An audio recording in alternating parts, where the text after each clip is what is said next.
ഇത് ഏതലവലാതെ ഇങ്ങനെ ബെല്ലടിക്കുന്നത്?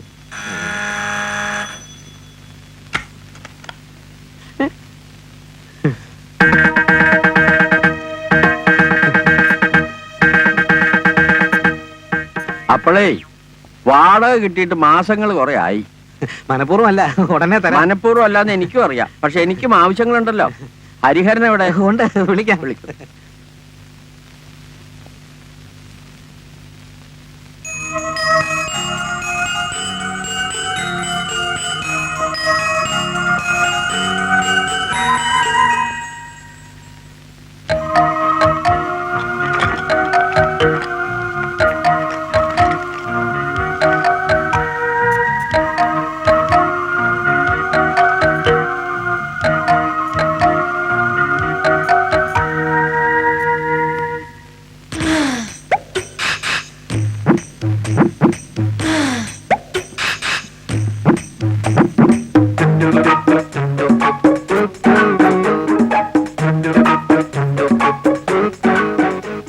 ആ പണിക്കരേട്ടൻ വാടകയ്ക്കൊന്നും ഇപ്പോണ്ട്.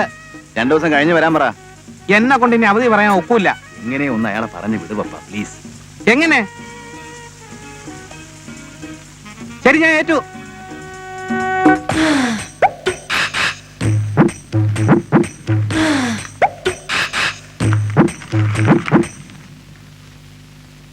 ആ ഇതാ പണിക്കരേട്ടാ, കംപ്ലീറ്റ് തുകയുണ്ട്. ഒരു റെസിപ്റ്റ് ഇതാ.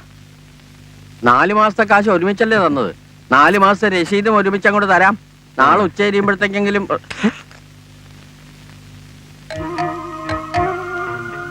ബാക്കിയുടെ ഇങ്ങെടുക്ക്.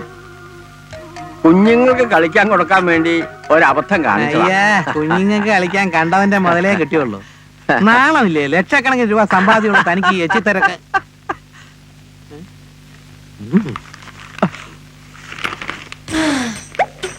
ഇതും കുഞ്ഞുങ്ങൾക്ക് കളിക്കാനാ? ശരി കൂടെ വലിയ കുഞ്ഞുങ്ങൾക്ക് കളിക്കാൻ. ക്യാപ്റ്റാ, ഇത് നമ്മൾ തമ്മിൽ മാത്രം അറിഞ്ഞാൽ മതി, അയാളെ അറിയിക്കൊന്നും വേണ്ട. ശരി എന്നാ ഒരു 100 റുപ്പീസ് ഇങ്ങെടുത്തേ. 100 രൂപ വെച്ചിട്ട് കൂടുതൽ 50 രൂപ. അല്ലല്ല, ഈ വക കേസിൽ ഒതുക്കി തീർക്കാൻ ഞങ്ങൾ മിനിമം 100 റുപ്പീസാ ചാർജ് ചെയ്യുന്നത്. ഒരു കലണ്ടർ കൂടെ തന്നെ. ക്യാപ്റ്റാ, ചുമ്മാതല്ല ഇന്ത്യയിൽ ജനസംഖ്യ വർദ്ധിച്ചുകൊണ്ടിരിക്കുന്നത്. ഏതാ എന്തൊക്കെ? അല്ല, ആ പണിക്കരേട്ടൻ ഇതെല്ലാം അടിച്ചു മാറ്റാൻ നോക്കി. ഞാൻ പിടിച്ചു വാങ്ങിച്ചു. പിള്ളേർക്ക് കളിക്കാനെന്നേ.